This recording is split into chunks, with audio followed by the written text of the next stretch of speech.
guys, I'm Mike. And I'm Ed. And this is Ed and Mike Do Golf. Today we're going to be going over some short game shots. First thing we're going to go over is some wrist angles. I'm going to have you guys put your hands straight forward like this. First I'm going to have you go knuckle up.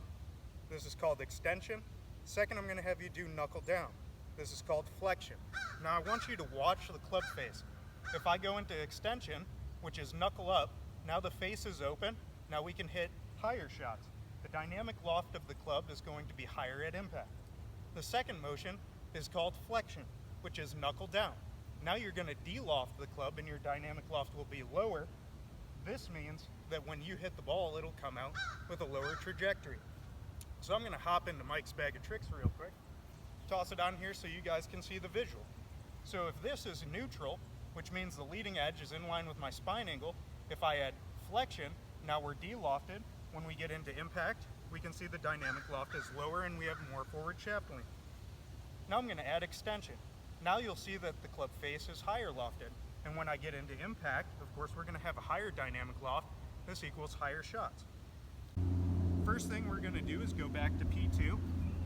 And you're going to notice that the face is open and the emblem on Ed's glove is now facing more up towards the sky. We're going to play this a little bit left of the sternum, expecting the low point to be further up based on radial deviation or wrist hinge. Go ahead, Ed. See you demonstrate that. Very nice. Well done. The second shot we're going to display is the low runner. Now, Ed, I'm going to have you demonstrate this.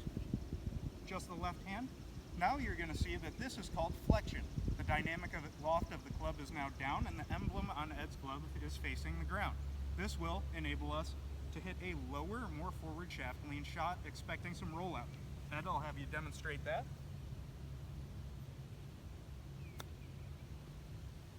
And these are our two shots we're working on today.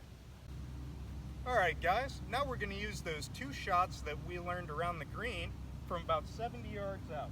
We've got a forced pitch shot here of 70 yards. We've got bunkers to carry, and we know that we need a high soft shot to ensure that we carry that bunker. What we're going to do here is set up, and we're going to use the same wrist motion we used for the short chip shot. We're going to add a little bit more extension, meaning this glove emblem is up, and we're going to continue that throughout the swing motion, ensuring that our dynamic loft is high. Now, with that added loft, we need speed. Speed is going to ensure further distance and increase our spin, which means when it hits the green, it's going to stop.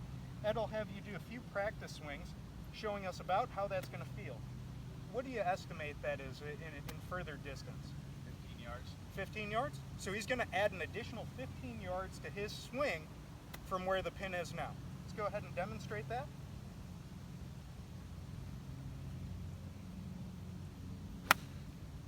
Beautiful. And now we can see that Ed has covered our bunker, ensuring that he hasn't added the stroke, and we got a chance at birdie. Nice job. Thank you. Hey guys, welcome back to Ed and Mike Do Golf. Now we're going to go over our second shot from around the greens. Ed, I'll have you set up to the ball here for demonstration. So we're going to use our left hand only, go to P2, and now you'll see that Ed has flexion or wrist down motion. His glove emblem is facing the ground, and we have a lower dynamic loft. Now he's going to continue that throughout the pitch motion, and you'll see that this will ensure a lower trajectory and more rollout. Ed, when you're looking at this, it's slightly uphill. We've got a lot of green to work with. What do you expect that to be in total yardage? Probably about 10 yards less because of the dynamic loft. So I think it's going to come out a lot hotter, less spin, it's going to roll a lot more. Awesome. So show us a motion that you would expect about 10 yards shorter. Well done, and we'll demonstrate that.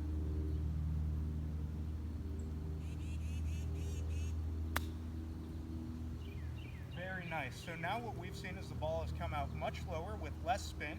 We've run it up the hill closer to the pin, and we're in a great position for birdie. Nice job.